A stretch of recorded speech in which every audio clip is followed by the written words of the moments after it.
Be me. 30 years old, senior software architect at major tech company. Live alone in a nice downtown apartment. Have my life together, except for one tiny detail. Never had a girlfriend. Never held hands with a girl. Never even been on a proper date. Spent my 20s grinding LEET code and climbing the corporate ladder instead of socializing. My coworkers think I'm married to my job. They're not wrong. It's Saturday afternoon and I'm at the fancy organic grocery store near my place, pushing my cart through the produce section, mentally calculating macros for my meal prep. Suddenly hear a crash from the cereal aisle. Look over and see boxes of cereal all over the floor. There's a girl standing in the middle of the mess looking confused. She's about 25, wearing an oversized pink hoodie with a cartoon character on it, jean shorts, and sneakers with Velcro straps. Her hair is in two messy pigtails and she's holding a box of the sugariest cereal known to mankind. She looks adorable in the most childish way possible. I walk over to help because nobody else seems to be doing anything. Are you okay? She looks up at me with big doe eyes. I was trying to reach the Lucky Charms on the top shelf and I accidentally pulled the whole display. She's talking really fast and gesturing wildly with her hands.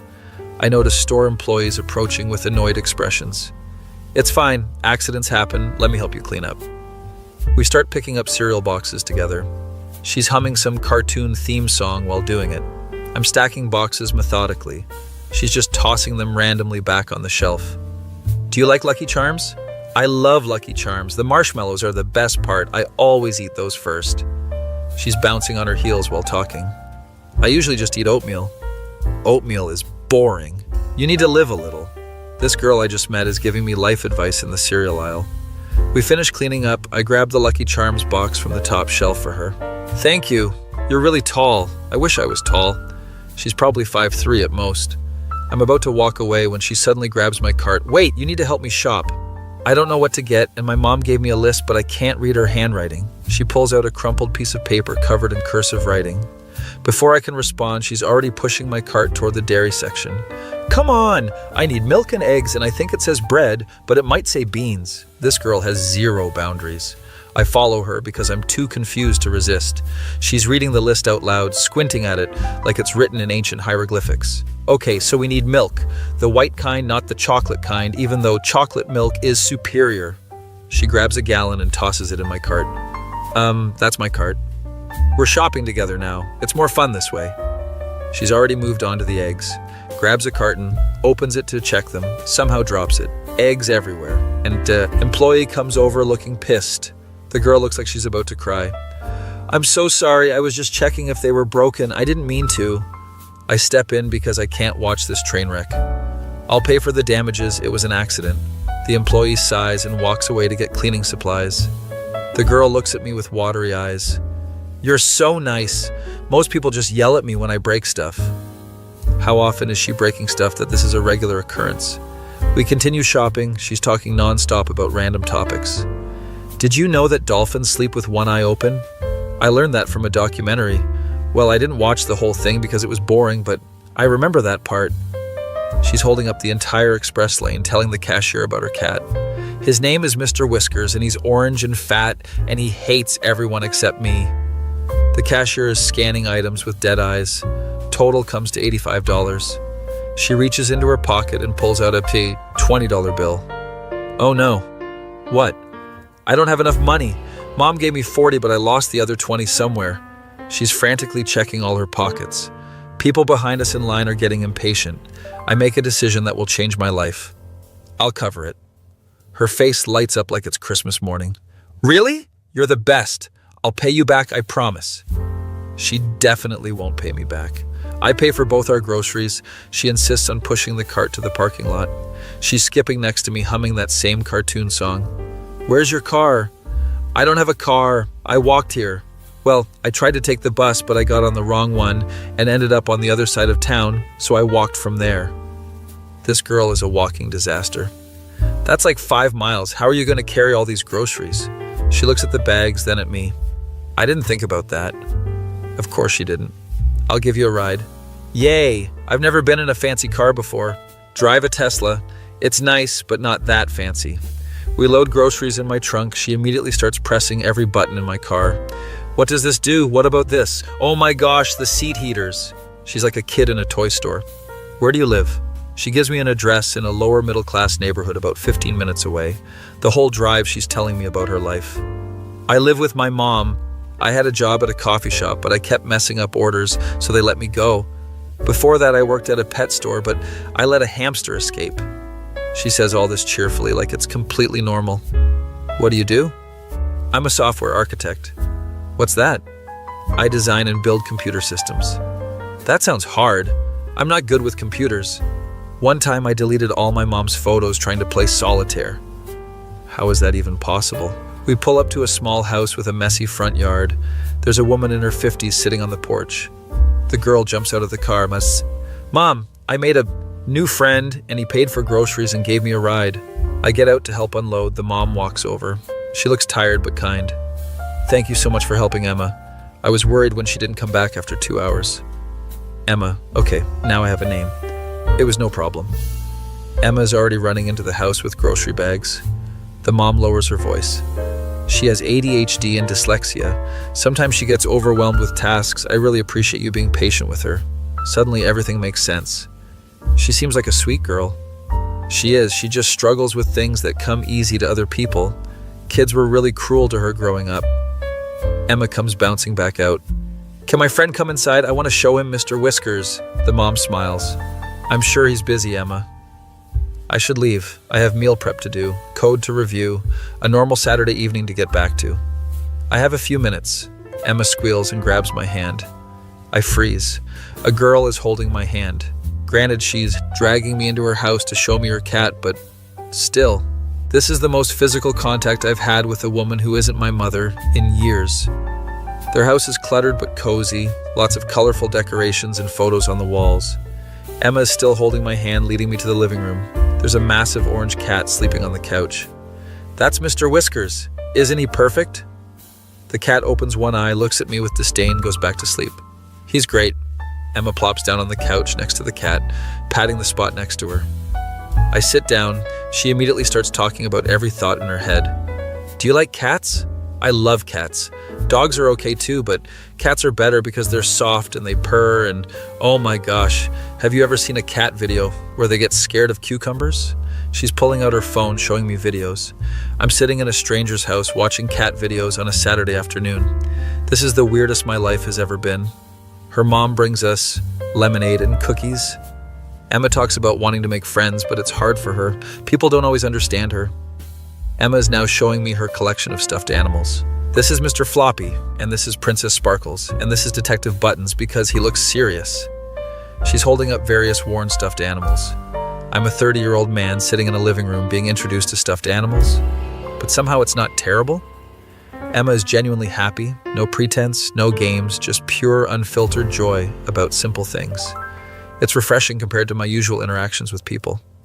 We talk for another hour. Well, she talks. I mostly listen.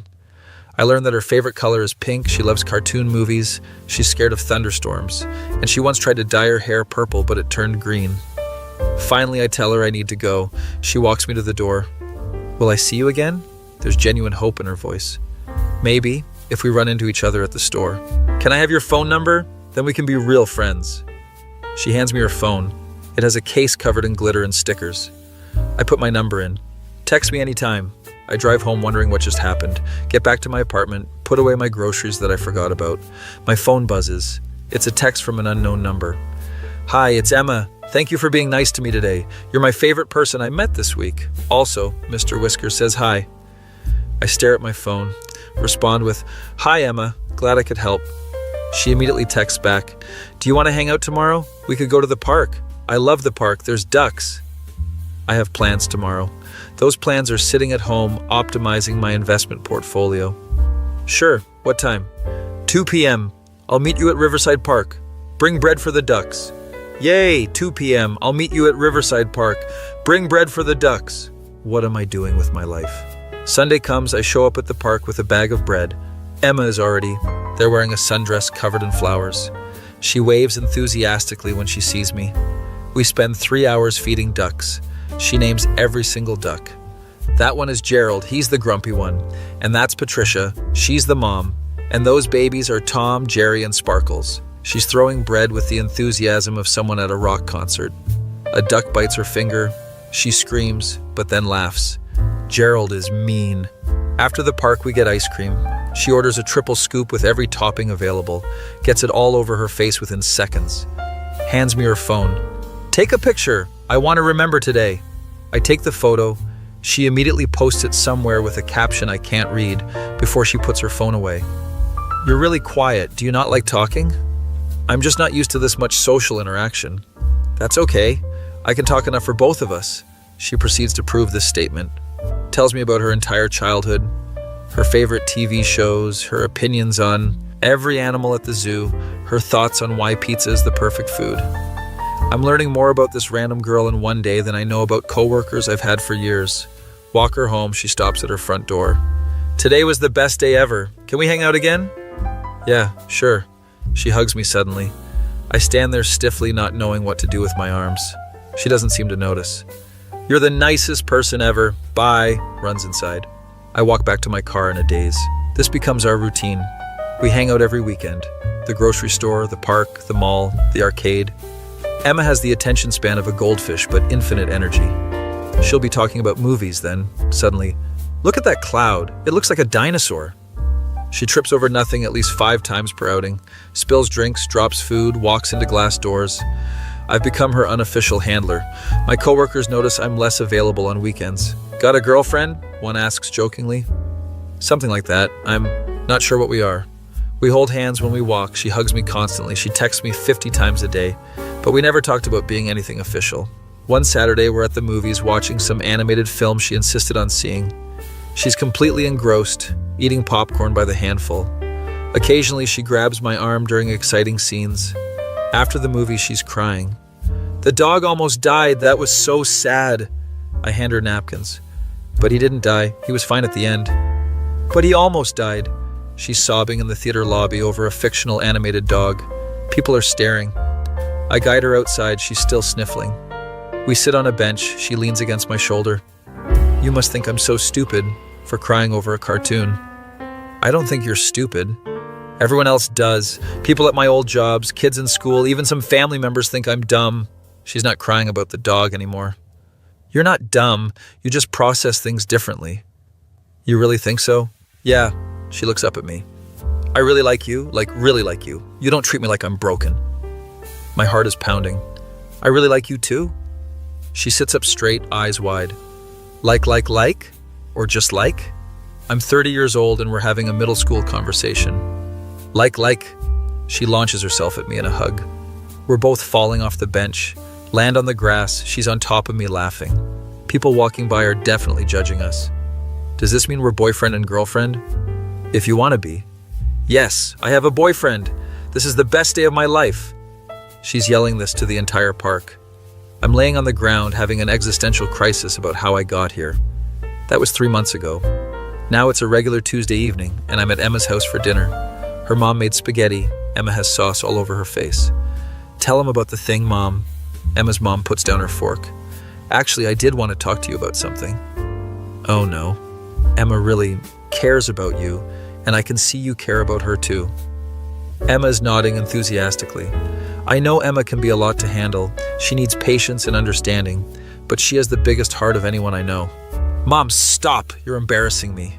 Emma's face is red. I just want to make sure you understand that Emma processes things differently. She got bullied a lot growing up. Kids were cruel. Even some adults don't have patience for her. I know where this is going. I understand. Emma's mom looks at me seriously. If you're going to be in her life, really be in her life, I need to know you're not going to leave when things get difficult or complicated. Emma is staring at her plate. I'm not going anywhere.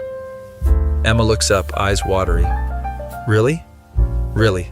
She jumps up and hugs me so hard I almost fall out of my chair. Her mom is smiling. Okay, good, because Emma's been planning your future together in her notebook for weeks. Mom, Emma is mortified. She has names picked out for your future cats. Mom, stop! I'm laughing. Emma is hiding her face. After dinner, Emma's mom pulls me aside. I'm serious about what I said. Emma doesn't understand when people are being fake or using her. She trusts completely. If you're going to break her heart, please do it now before she gets more attached. The weight of responsibility hits me. I care about her. I'm not going to hurt her. Good, because if you do, I'll key your fancy car. She says it with a smile, but I believe her. Emma bounces over. Want to watch a movie? I picked a good one. It's another animated film. We watch it on the couch. She falls asleep halfway through with her head on my shoulder. Her mom covers her with a blanket. She's always been like this, falls asleep anywhere when she's comfortable. I carefully move to let her lay down properly. She unconsciously grabs my hand in her sleep. Drive home that night thinking about everything. I have a girlfriend who can barely go grocery shopping without causing chaos. She texts me constantly with random thoughts and way too many emojis. She cries over cartoon dogs and names ducks at the park. She holds my hand like she's afraid I'll disappear. Somehow this is the happiest I've ever been. My life went from optimizing algorithms and maximizing productivity to spending weekends watching animated movies and feeding ducks. I thought I had everything figured out. Turns out I didn't know what I was missing until a clumsy girl knocked over cereal boxes and changed everything. My face when the cute girl who made me pay for her groceries became my girlfriend, and I'm more successful in love than my career. That feeling when you spent 30 years avoiding relationships only to fall for someone who can't read cursive and names her stuffed animals Detective Buttons. Be me. Been dating Emma for 6 months now. Things have been going great. She's still a walking disaster, but she's my walking disaster. Lately, I've noticed something weird, though. Emma has been acting different, kind of defensive and contradictory. We're at the mall one Saturday, and she wants to go to the anime store. Didn't know she was into anime. I'm not into anime. I just think some of the art looks cool, okay? She's blushing and looking away. We go inside, and she immediately gravitates toward the manga section, picks up a shoujo manga with sparkly romance on the cover. This looks stupid. Who even reads this stuff? She's clutching it to her chest. Do you want to buy it? No, well maybe, but only because the art style is interesting, not because I care about the story. She buys 3 volumes. Later at her house, she's reading them while I'm sitting next to her. Catch her tearing up at a romantic scene. Are you crying? No, I just have something in my eye. It's dusty and... Here! It's not dusty. She slams the manga shut and crosses her arms. Anyway, these books are for babies. I don't even know why I bought them. She's literally reading them every time I come over now. This Tsundere act becomes a pattern. We're watching a movie, and she scoots closer to me. I put my arm around her. I'm not cuddling with you. I'm just cold. Your arm happens to be warm. She snuggles deeper into my side. I bring her flowers one day. Flowers? What am I supposed to do with these? They're just gonna die anyway. She immediately puts them in water and takes 50 photos of them. Her mom pulls me aside one evening. Emma's been watching a lot of anime romance lately. I think she's trying to act like the characters. That explains so much. She keeps saying she doesn't like you that much, but then spends an hour picking out outfits before you come over. Emma appears in the doorway. Mom, stop telling him embarrassing things. I don't care what I wear. I just happen to change. 5 times today, for no reason. Her face is completely red. The next weekend, Emma wants to go to a card shop. Apparently, she's been getting into Pokemon cards. My coworker's kid showed me, and they're kind of interesting, I guess. Not that I'm obsessed or anything. She has a binder full of cards at home. We walk into the card shop, and Emma's eyes go wide. There's a display case with expensive vintage cards. She's pressing her face against the glass. Is that a Charizard? The shop owner walks over. That's a base set Charizard, unlimited edition, PSA 10 grading, one of the best condition cards in existence. Emma's mesmerized. How much? $10,000. Emma's face falls. Oh, that's fine. I didn't even want it anyway. She walks away quickly, browsing other cards. But I can tell she's upset. She's being quieter than usual, giving one-word answers. You okay? I'm fine. Why wouldn't I be fine? It's just a stupid card anyway. Only idiots spend that much money on cardboard. She's pouting. We leave the shop and she's dragging her feet. I don't even like Pokemon that much. It's for kids anyway. She's been talking about Pokemon non-stop for 2 weeks. I make a mental note. A few days later, I do some research. Find a reputable dealer, authenticate the card, make the purchase. My bank account weeps, but whatever. Invite Emma over to my apartment the following weekend. She arrives wearing an oversized hoodie with Pikachu on it. I'm only wearing this because all my other clothes are dirty, not because I like Pokemon. Sure, Emma. I have something for you. I pull out the PSA-graded Charizard card. Emma stares at it, then at me, then back at the card. Is that? The card from the shop, yeah. Her eyes start watering. You bought this? For me? Yeah. She's full on crying now. This is so stupid. Why would you spend so much money on me? I don't deserve this. She's hugging me and crying into my chest. I'm not even a good girlfriend. I break stuff and say mean things, and I'm too dumb to do anything right. Emma, you're perfect exactly as you are. No, I'm not. Stop being so nice to me. It makes me want to cry more. She's holding the card like it's the most precious thing in the world. Thank you. This is the nicest thing anyone's ever done for me. But don't think this means I like you more now or anything. She kisses me for the first time. It's awkward, and she bumps our teeth together, but it's perfect. She pulls back, face bright red. That didn't mean anything. I was just saying thank you. Don't get any weird ideas. She kisses me again. We spend the rest of the evening with her showing me her entire Pokemon card collection. So this one is a holographic Blastoise, and it's super rare, but not as rare as Charizard. She's info dumping about card values and evolution stages. It's adorable watching her be passionate about something. Everything is going great until my mom calls. Honey, your father and I want to meet your girlfriend. You've been together 6 months and we haven't even seen a photo. I've been avoiding this. My parents are successful surgeons, both incredibly accomplished. They've always had specific expectations for me. Education, career, and yes, the type of person I should date. When were you thinking? How about next Saturday? We'll cook dinner at our place. I agree because I can't avoid it forever. Hang up and Emma's looking at me curiously. Was that your mom? Yeah, they want to meet you. Emma's face goes through several emotions. Excitement, fear, panic. What? Your parents? They're going to think I'm an idiot. No, they won't. Yes, they will. I can barely string sentences together. What if I say something stupid? What if I trip and break something expensive? These are valid concerns, knowing Emma. Just be yourself. Myself is a disaster. She's spiraling. Spend the next week getting texts from Emma, panicking. What do I wear? What if they ask me about my job? I don't have a job.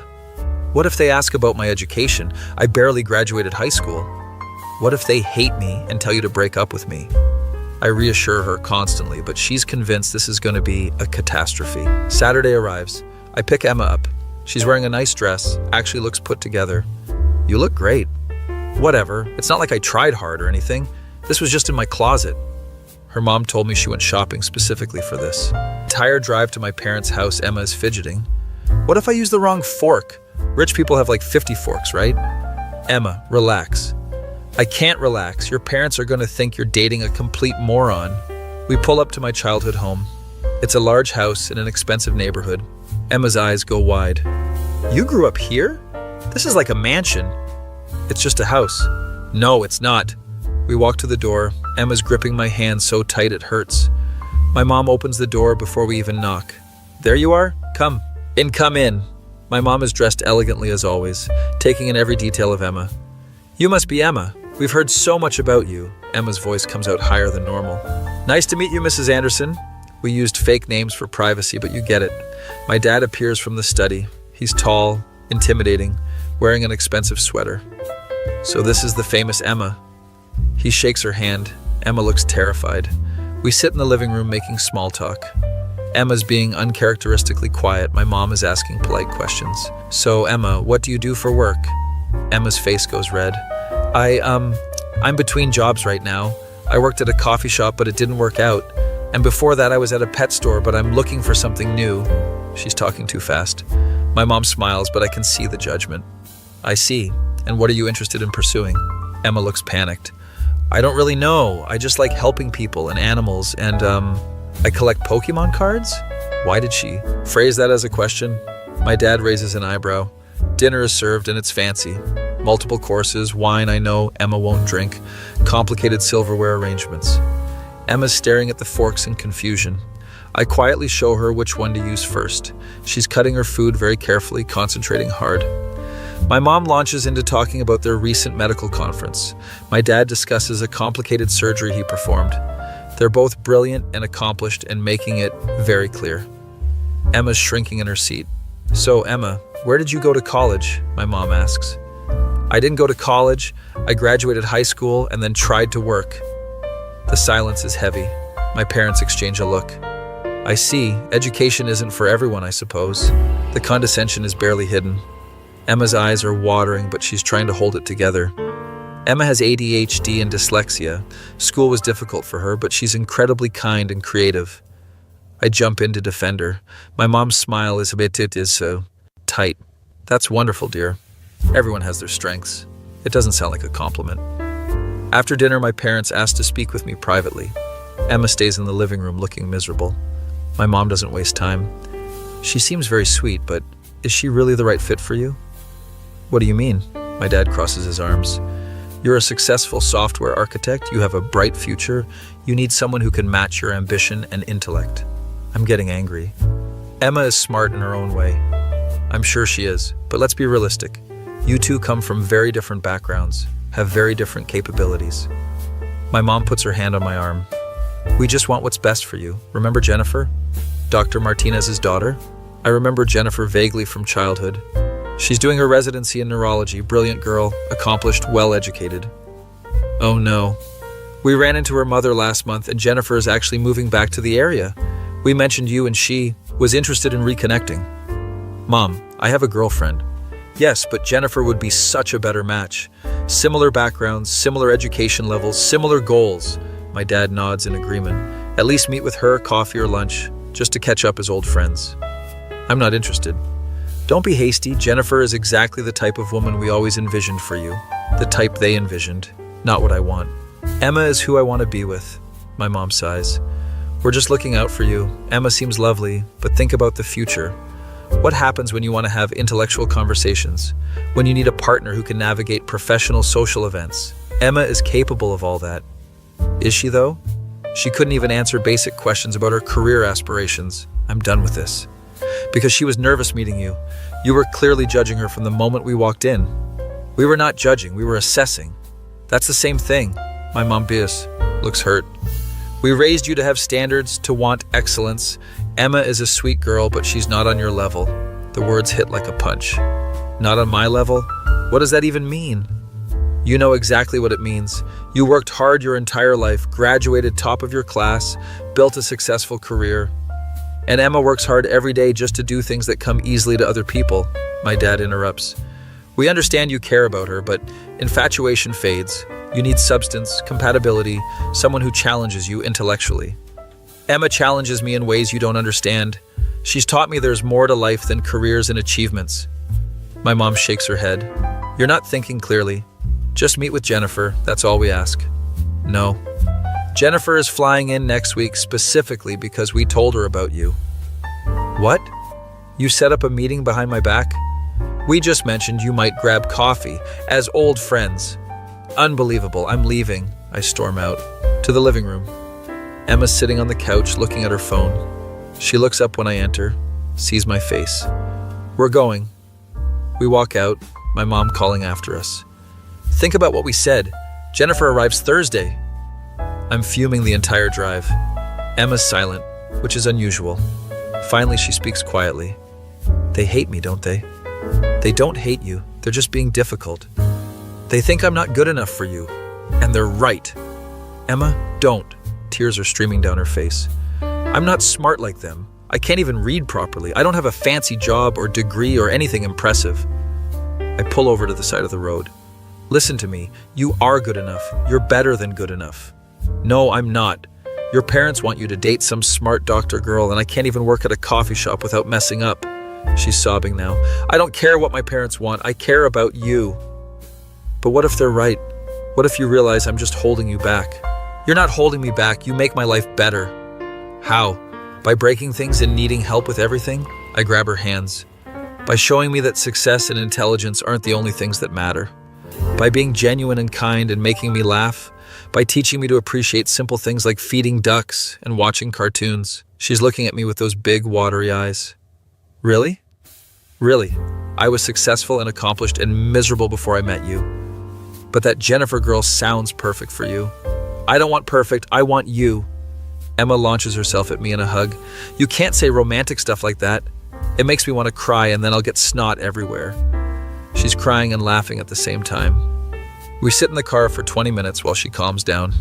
Finally, she pulls back. Your parents really invited another girl to meet you? Apparently.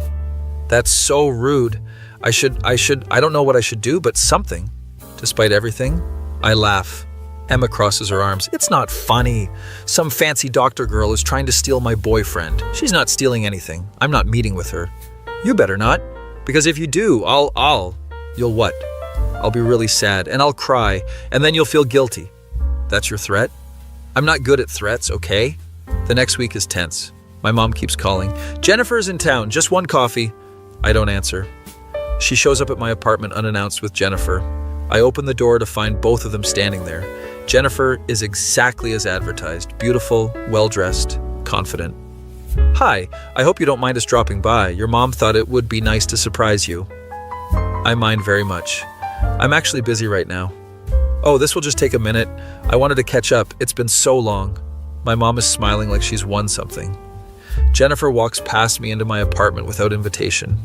She's looking around, taking in the space. Nice place. Very minimalist and modern. I love the open concept. Thanks. She sits on my couch like she owns it. So your mom tells me you're doing amazing things in tech. I'd love to hear about your work. I'm standing awkwardly while my mom beams. Jennifer launches into talking about her residency. She's intelligent, articulate, accomplished. Exactly what my parents wanted, and I feel nothing.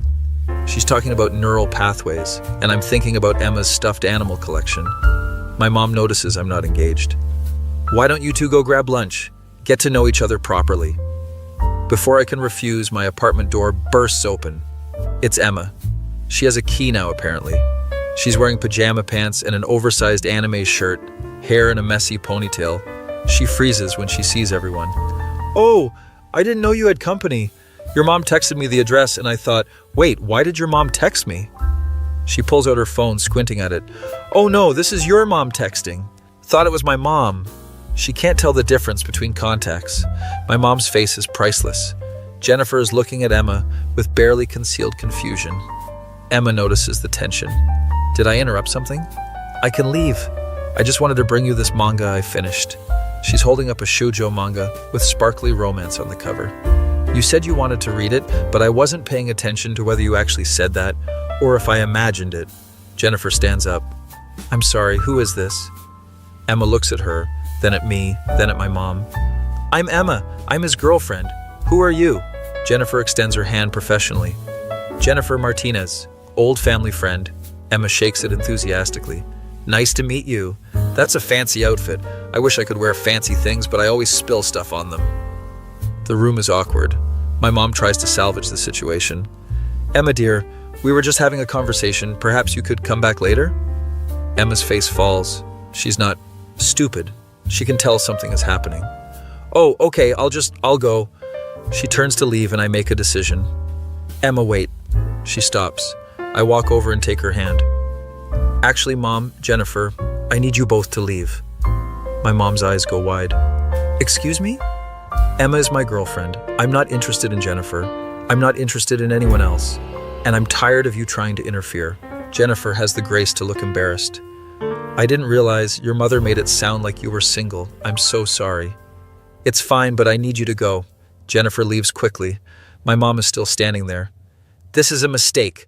You're throwing away your future for the woman I love. The room goes silent. Emma's staring at me. You love me? Shit, didn't mean to say it like this. Yeah, I do.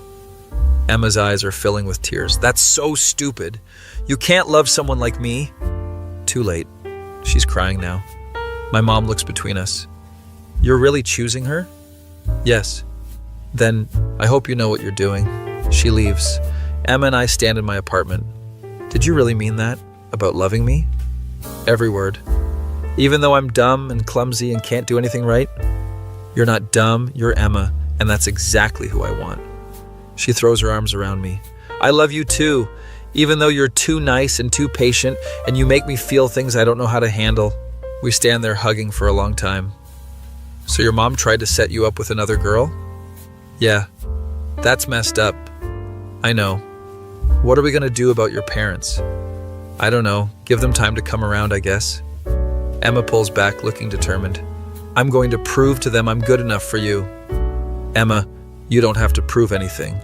Yes, I do. I'm going to get a job, and I'm going to read more books, and I'm going to learn about fancy doctor stuff. You really don't have to. I want to, because I love you and I want your parents to see that I'm not just some stupid girl. She's fired up now. The next few months, Emma actually does try. She gets a job at a bookstore and somehow keeps it for more than a month. She's reading everything she can get her hands on. She even watches medical documentaries. Did you know the human body has 206 bones? That's so many bones. She's trying so hard, and it's both adorable and heartbreaking. My parents and I aren't speaking. They've made their disappointment clear, but I'm happier with Emma than I've ever been. We're watching anime together now. She's teaching me about Pokemon. I'm teaching her about coding. So the computer just does what you tell it? That sounds boring. It's more complicated than that. Whatever. Computers are dumb anyway. Not as dumb as me, but still dumb. Emma, stop calling yourself dumb. Fine. Computers are intellectually challenged. Life is good despite the family drama. Then one day my mom calls. Can we talk? Your father and I want to see you. I'm hesitant, but agree. Meet them at a coffee shop. They both look tired. My mom speaks first. We've been thinking a lot about what happened. Okay, my dad clears his throat. We may have been too hasty in our judgment of Emma. I'm shocked. My mom continues. We spoke with her mother. She told us about Emma's struggles growing up, the bullying, the learning difficulties. We didn't realize how hard she works just to do everyday things. My dad looks uncomfortable. And we've been watching you. You seem genuinely happy. Happier than we've seen you in years. My mom reaches across the table. We still think you two are very different, but perhaps that's not a bad thing. Perhaps she brings out something in you that was missing. I don't know what to say. We'd like to try again, properly meet Emma, get to know her without judgment. Are you sure? My dad nods. We're sure. We may not understand your relationship fully, but we can see it makes you happy, and ultimately that's what matters. I call Emma immediately after. My parents want to meet you again, properly this time. What? No, they hate me. It'll be a disaster. They promise to be better. I don't believe them. They probably want to poison my food. Emma, they're not going to poison you. You don't know that. Eventually, I convince her. We have dinner at my parents' house again. The atmosphere is completely different. My mom is making an effort to ask Emma genuine questions. Emma's still nervous, but being herself. So I work at a bookstore now. I don't understand most of the books, but I can recommend the ones with pretty covers. My mom laughs genuinely. My dad asks about her Pokemon collection. Emma lights up, talking about card values and rare holographics. They're actually listening to her. After dinner, Emma helps my mom clear the table. I hear them talking in the kitchen. I know I'm not what you wanted for him. Emma's voice is quiet. You're right. You're not what we expected, but maybe that's okay. Maybe we were wrong about what he needed. There's a pause. He's different now, more relaxed, more open. That's because of you. I hear Emma sniffle. I really do love him. Even though I'm not smart or successful or anything special. You are special, Emma. You make our son happy. That makes you very special to us. I'm not crying. There's just something in my eye. When we leave that night, Emma's smiling. Your parents are nice. They're still kind of scary, but nice. They're trying. Your mom said she wants to teach me how to cook. She said I can't burn water in her kitchen. That's probably a good rule. Emma punches my arm. I only burned water once, and it was an accident. Things slowly get better with my family. Emma visits my parents regularly. My mom is patient teaching her recipes. My dad shows her his vintage car collection. Emma asks a million questions, and they actually enjoy answering them. She's winning them over by just being herself. My face when I stood up to my parents and chose the clumsy girl who loves Pokemon over the perfect doctor girl they wanted me to date.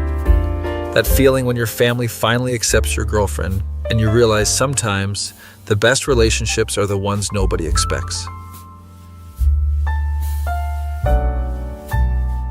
Be me. Been dating Emma for 2 years now. She's still a chaotic mess, but she's my chaotic mess. We're at my apartment watching anime when I realize something. I want to spend the rest of my life with this girl who can't read cursive and names her stuffed animals. Start planning a proposal, but have no idea what I'm doing. Never thought I'd get to this point in life.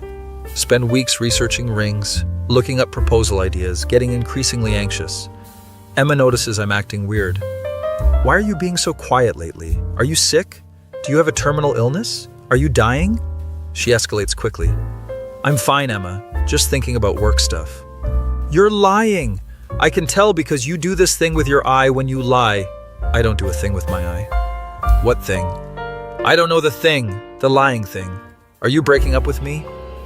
What? No, why would you think that? Because you're being weird and secretive. If you want to break up, just say so. She's spiraling. Emma, I'm not breaking up with you, I promise. That's what people say right before they break up. This girl is going to figure it out before I even propose. Decide to just do it before she has a complete meltdown. Plan a trip to the park where we had our first real hangout.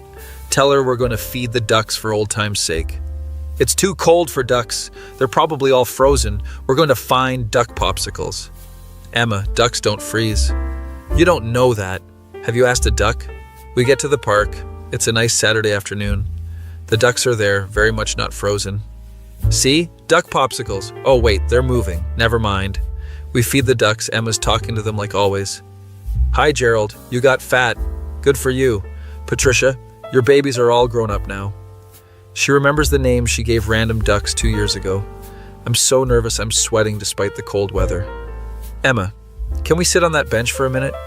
Are you having a heart attack? You look like you're having a heart attack. I'm not having a heart attack. We sit down. I'm trying to figure out how to do this. Emma's looking at me with concern. Seriously, are you okay? You're being really weird. Screw it, I'm just gonna say it. I get down on one knee. Emma's eyes go wide. What are you doing? Did you drop something? Is your knee okay? Pull out the ring box. Her hands fly to her mouth. Emma, I know I'm not the most spontaneous person, and I know we're really different, but these past 2 years have been the best of my life. She's already crying. You make every day better just by being yourself. You taught me that life isn't about achievements and success. It's about being with someone who makes you happy. Tears are streaming down her face. Will you marry me? She's frozen, staring at the ring. For a terrifying moment, I think she's going to say no. Then she screams, yes, obviously yes. Did you think I would say no? She tackles me off the bench. We're on the ground. She's crying and laughing and kissing me. People in the park are staring. I can't believe you're proposing. This is like in the manga I read, except we're on the ground and there's dirt. I slip the ring on her finger. She holds it up to the light, crying harder. It's so pretty. I'm going to wear this forever. I'm never taking it off, not even in the shower. Emma, you should probably take it off in the shower. No, it's staying on. She's admiring the ring from every angle. Wait until I tell my mom, and Mr. Whiskers, and everyone at the bookstore, and random people on the street. She immediately pulls out her phone, takes 50 photos of the ring from different angles, posts them everywhere, calls her mom right there in the park. Mom, he proposed. I'm getting married. I can hear her mom crying through the phone. Emma's talking so fast her mom probably can't understand half of it. After she hangs up, she looks at me seriously. You know this means you're stuck with me. Forever, right? Like you can't change your mind. I don't want to change my mind. Even though I'm going to break stuff and say dumb things and probably ruin our wedding somehow, even then, she hugs me so tight I can't breathe. I love you so much, even though you're too perfect and it makes me look bad in comparison.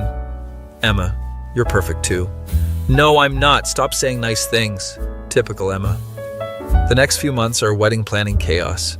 Emma wants everything pink and covered in flowers. It needs to look like a fairy tale, with sparkles and maybe some Pokemon. We're not having Pokemon at our wedding. Why not? Pokemon are great. Everyone loves Pokemon. We compromise on subtle Pokemon references that only we'll notice. My mom helps with planning.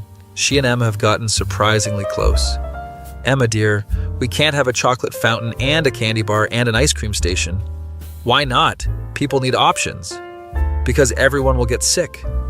They settle on just the chocolate fountain. Emma insists on picking her own dress. She takes her mom and my mom shopping, comes back 5 hours later exhausted. Wedding dresses are expensive. Why does fabric cost so much? It's just cloth.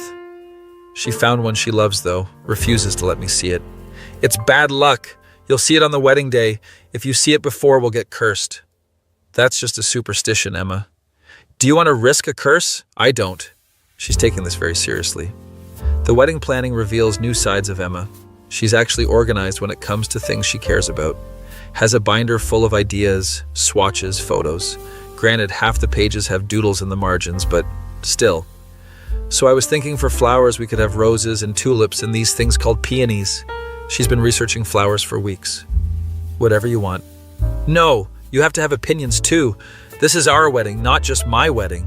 We spend hours looking at flower arrangements. Emma has surprisingly specific tastes. The invitation design takes forever. She wants custom illustrations. It should have us and Mr. Whiskers on it. Emma, we're not putting your cat on our wedding invitations. He's family. He deserves to be included. We compromise again. Small cat silhouette in the corner. Emma's thrilled. My parents are helping with costs, which is generous. My dad pulls me aside one day. Emma's really something special. I'm glad you didn't listen to us back then. Me too. She's good for you. Brings out a side of you we'd never seen before. Coming from my dad, that's huge. Emma's struggling with the guest list. I don't have that many people to invite, just my mom and some coworkers and a few online friends. She looks sad about it. That's okay, quality over quantity. But your list is so long. Your family and work friends and college people. Emma, the only person I need there is you. She starts crying. You can't say stuff like that. I'm trying to do my makeup. And now it's ruined. The months fly by. Suddenly it's the week before the wedding. Emma's panicking about everything. What if I trip walking down the aisle? What if I forget my vows? What if a bird poops on me? None of that will happen.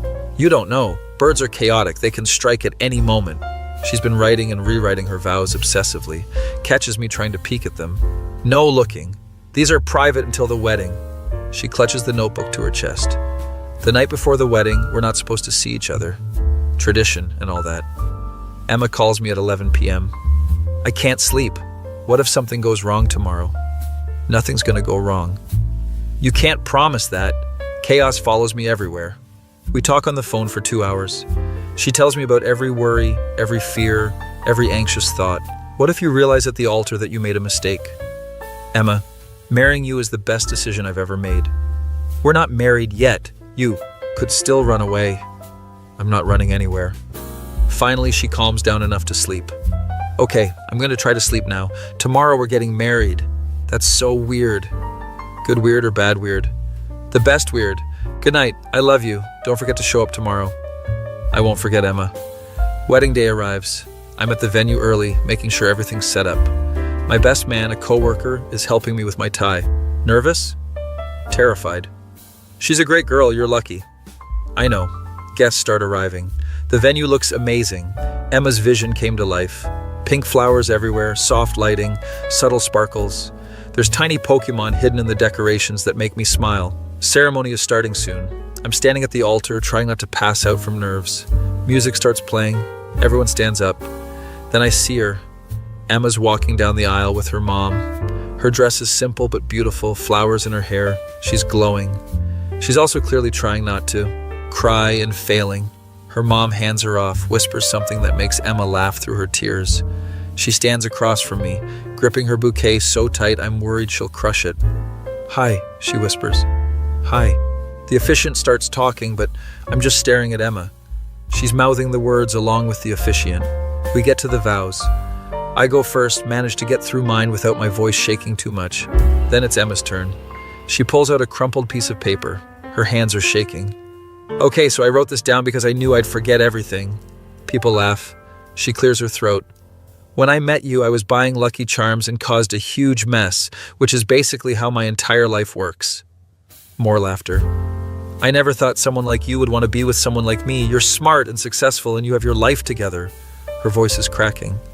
I'm messy and clumsy and I can't read good and I break things all the time. But you never made me feel bad about any of that. You just loved me exactly as I am. She's crying now, reading through tears. You bought me a $10,000 Pokemon card because I was sad. You hold my hand when I'm scared. You explain things to me without making me feel stupid. I'm crying too now. You're the best thing that ever happened to me, and I promise to love you forever, even though forever is a really long time, and I'm not good with time management. Everyone's laughing and crying. I promise to try my best to not break too much stuff and to listen when you talk about computer things, even though I don't understand any of it. She looks up from her paper. I love you so much, and I'm so happy you asked me to marry you, even though I'm a disaster. She's sobbing now, paper forgotten. The officiant's even tearing up. We get through the ring exchange somehow. Emma almost drops my ring, but catches it at the last second. That was close. Finally, the officiant says the words. You may kiss the bride. Kiss Emma, and she kisses back, still crying. Everyone's cheering. We walk back down the aisle as husband and wife. Emma's waving at everyone, almost tripping over her dress. Reception is exactly what Emma wanted. Sparkles, flowers, chocolate fountain, everything pink. Our first dance is adorable and chaotic. Emma doesn't really know how to dance. She steps on my feet multiple times. Sorry, why are my feet so bad at this? You're doing great. I'm not. I'm a terrible dancer, but at least we're married now, so you can't leave. Speeches happen. My best man tells embarrassing stories about me. Emma's mom talks about how happy she is that Emma found someone who loves her for who she is. My mom gets emotional, talking about how Emma changed me for the better. Emma's sobbing through all of it. Why is everyone being so nice? I'm gonna cry my makeup off. Cake cutting goes predictably. Emma gets frosting everywhere, somehow gets it in her hair. How did that even happen? I ask. I don't know. Cake is hard. She smashes cake in my face during the photo op. I get her back. We're both laughing, covered in frosting. Photographer captures it all.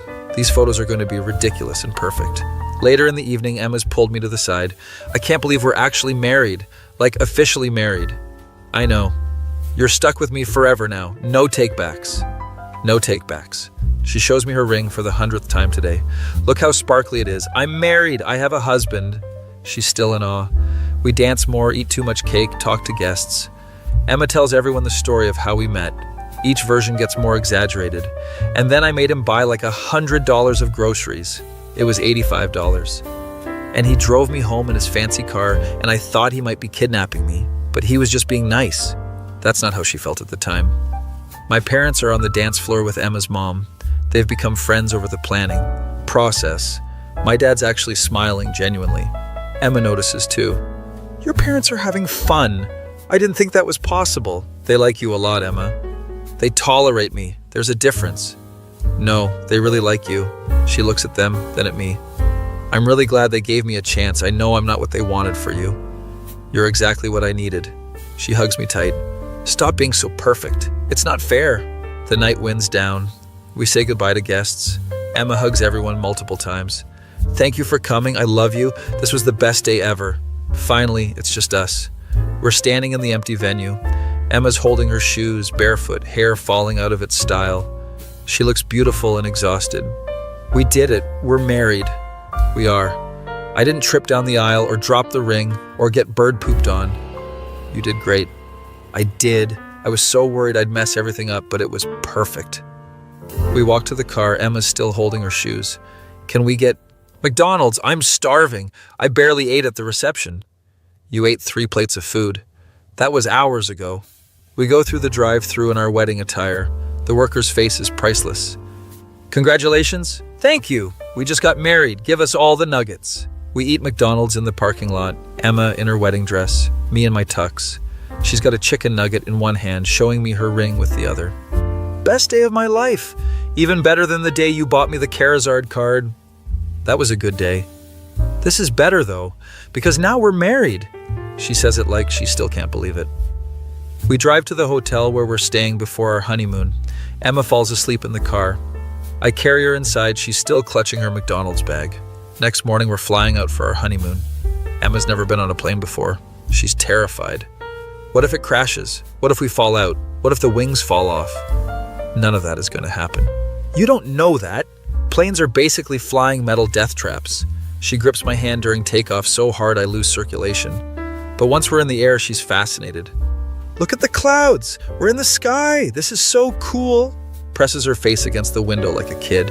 Honeymoon is a beach resort, somewhere tropical and relaxing. Emma's never seen the ocean this blue.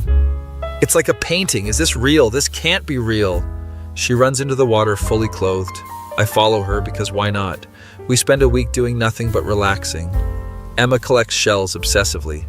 This one looks like a heart, and this one is spiral. I'm keeping all of them. Our suitcase is going to be full of shells.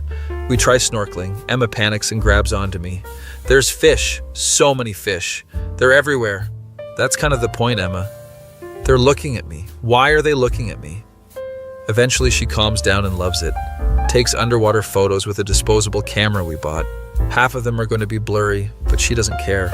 Evenings we watch the sunset from our hotel balcony. Emma's leaning against me. I can't believe this is my life now. I'm married and on a honeymoon and everything.